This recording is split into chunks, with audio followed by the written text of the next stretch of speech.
Hello, જાગુસ kitchen જર્નીમાં આપ સૌનું સ્વાગત છે. ફ્રેન્ડ્સ, આજે આપણે નવા જ પ્રકારના પાલકના પાતરા બનાવીશું. એટલા સુપર ટેસ્ટી અને એટલા સુપર યમીને કે હું તમને શું કહું.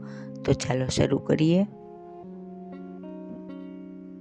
આની પહેલાં સૌથી પહેલાં મેં એક ચૂડી પાલક લીધેલી છે. તેને ધોઈ અને સાફ કરી નાખવાની છે અને પાલકના પાન મોટા હોય તેવી પાલકની જોડી લેવી. હવે ત્યારબાદ આપણે 2 બાફેલા બટેટા લીધા છે અને તેને એકદમ સરસ રીતે મેશ કરી અને તેનો માવો બનાવી લેશું. હવે તેમાં આપણે રૂટીન મસાલા ઉમેરીશું, જેમ કે અડધી ચમચી લાલ મરચું પાવડર, અડધી ચમચી ધાણા જીરું પાવડર, પિંચ જેટલી હળદર, 5 ચમચી જેટલી હિંગ અને સ્વાદ મુજબ મીઠું એડ કરીશું. 1 ચમચી જેટલી આદુ મરચાંની પેસ્ટ એડ કરીશું. હવે બધું બરાબર મિક્સ કરી લેશું. બધું સરસ રીતે મિક્સ કરી લેવાનું છે. અડધી ચમચી જેટલો ગરમ મસાલો એડ કરી શકાય, તમને ગમતો હોય તો નાખી શકાય. ફ્રેન્ડ્સ, પાતરા તો તમે ઘણી વખત ખાધા હશે, પાલકના પાતરા પણ ખાધા હશે, પણ આ પાલકના પાતરા પણ સ્ટફ પાલક પાતરા છે, એકદમ નવા જ પ્રકારના. તો તમે આખો વિડીયો ચોક્કસથી જોજો. હવે આપણે અડધો કપ જેટલો ચણાનો લોટ લઈશું. તેમાં સ્વાદ મુજબ મીઠું, ચણાના લોટના ભાગનું જ મીઠું એડ કરવાનું છે. બધા મસાલા ચણાના લોટના ભાગના એડ કરવાના છે. અડધી ચમચી જેટલું મરચું, અડધી ચમચી જેટલું ધાણા જીરું, 5 ચમચી જેટલી હળદર અને 5 ચમચી જેટલી હિંગ એડ કરીશું. બધું મિક્સ કરી અને જરૂર મુજબ પાણી ઉમેરી અને તેનું સેમી થીક એવું બેટર બનાવીશું. પાણી જોઈને નાખવાનું છે, કેમ કે બેટર આપણે થોડું ઘાટું રાખવાનું છે. જો આપણને બેટરની આવી કન્સિસ્ટન્સી જોશે. હવે આપણે તેને સાઈડમાં રાખી દઈશું. ત્યારબાદ આપણે એક પાટલો કે એક થાળી ગમે એ લઈ અને તેની ઉપર એક પાલકનું પાન આવી રીતે લેશું અને પછી તેની ઉપર રેડી કરેલું સ્ટફિંગ સ્પ્રેડ કરી દેશું. સ્ટફિંગનું પાતળું લેયર કરવાનું છે. ત્યારબાદ તેને પાનની એજ નહીં પણ આ શરૂઆત થાય ત્યારથી એ સાઈડથી તેનો રોલ વાળતો જવાનો છે, કેમ કે ઉપરથી આપણે રોલ વાળશું તો ત્યાં થોડોક હાર્ડ પાર્ટ હોય તો રોલ આપણો સરસ વળશે નહીં. આવી રીતે બધા રોલને રેડી કરી લેવાના છે. ફ્રેન્ડ્સ, જો તમે મારી ચેનલ પર નવા હો તો મારી ચેનલને સબસ્ક્રાઈબ જરૂરથી કરજો અને બાજુમાં રહેલ ઘંટડી દબાવી દેજો, જેથી મારી નવી રેસીપીનું નોટિફિકેશન સૌથી પહેલાં તમને મળે. જો આવી રીતે આપણે બધા રોલને વાળી લેવાના છે. આપણા બધા રોલ રેડી થઈ ગયા છે. હવે આપણે તેને બેસનમાં આવી રીતે બેસનમાં ડીપ કરવાનું છે.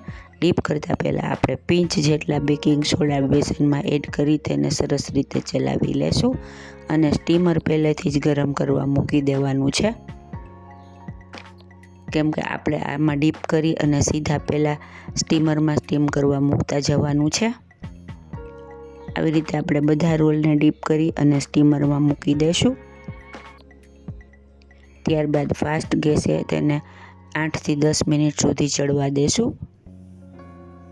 ફ્રેન્ડ્સ, આ એક નવા જ પ્રકારના રોલ અને ખાવામાં ખૂબ જ સરસ અને સુપર ટેસ્ટી લાગે છે. તો તમે ચોક્કસથી બનાવજો. એક નવા જ પ્રકારનું ફરસાણ રેડી થશે અને કોઈ ગેસ્ટ આવ્યા હશે તો તમે બનાવશો તો તમારી તે વાહ વાહ કરશે. જુઓ, આપણા રોલ રેડી થઈ ગયા છે. તમે આને આવી રીતે ભજીયા અથવા પકોડાના સ્વરૂપમાં પણ ડીપ કરી અને સીધા તળીને સર્વ કરી શકો છો, પણ આપણે અત્યારે તેને સ્ટીમ કરેલા છે. હવે આપણા રોલ સ્ટીમ થઈને રેડી છે. તેને એક પ્લેટમાં લઈ લેશું અને ઠરવા દેશું.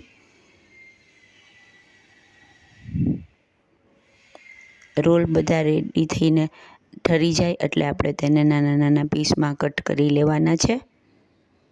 જો આવી રીતે તેને કટ કરી લેશું.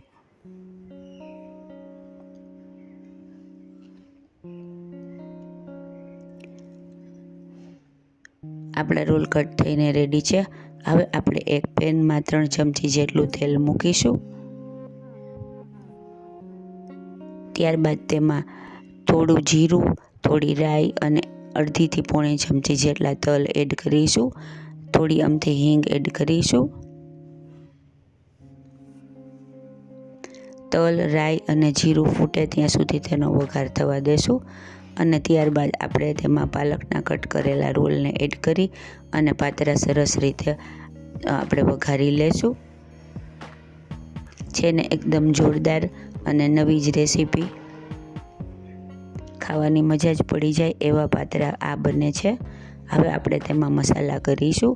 આ મસાલા આ પાતરાનો લુક સરસ આવે એના માટે છે. બધા રૂટીન મસાલા તમારી કન્વિનિયન્ટ પ્રમાણે નાખવાના છે. થોડા થોડા નાખી શકાય. ત્યારબાદ તેમાં આપણે ઉપરથી અડધી ચમચી જેટલી ખાંડ અને 1 ચમચી જેટલો લીંબુનો રસ એડ કરીશું. આપણા પાતરા ચટપટા અને ખટમીઠા થશે.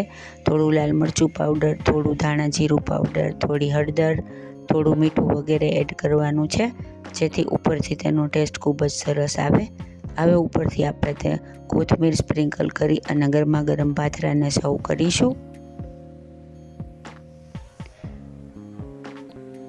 ત્યારબાદ ફરીથી ઉપરથી થોડી કોથમીર સ્પ્રિંકલ કરીશું, જેથી આપણા પાતરા એકદમ લુકમાં ગોર્જિયસ અને જોરદાર ના લાગે.